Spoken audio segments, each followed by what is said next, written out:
నమః శివాయ. షిరిడి నుండి బాబా వారి విగ్రహం తెచ్చుకున్నాను. అలాగే బాబాకి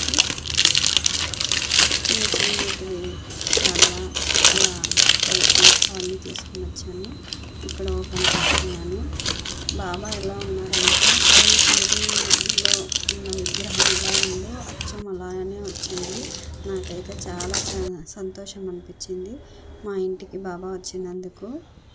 బాబా కళల్లోకి ఒక్కసారి చూడండి, ఆ మెరుపు అనేది ఎలా మెరుస్తుందో. నాకైతే చాలా బాగా అనిపించింది. ఎంత సంతోషంగా ఉందంటే మాటల్లో చెప్పలేనంత సంతోషంగా ఉంది బాబా మా ఇంటికి వచ్చినందుకు. మా బాబా ఎల్లప్పుడూ నా తోడుగా ఉంటాడని నేను నమ్ముతాను.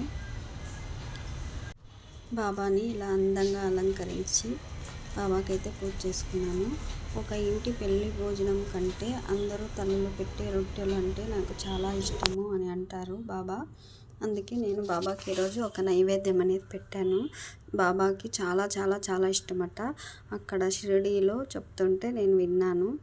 అందుకోసమే నేను ఇంట్లో తయారు చేసి ఆ బాబాకి అయితే నైవేద్యం పెట్టాను. ఏం నైవేద్యం పెట్టాను అని మీకు ఏమన్నా తెలుసుకోవాలనుకుంటే తప్పకుండా కామెంట్ చేయండి. అలాగే నా ఛానల్ సబ్స్క్రైబ్ చేసుకోండి.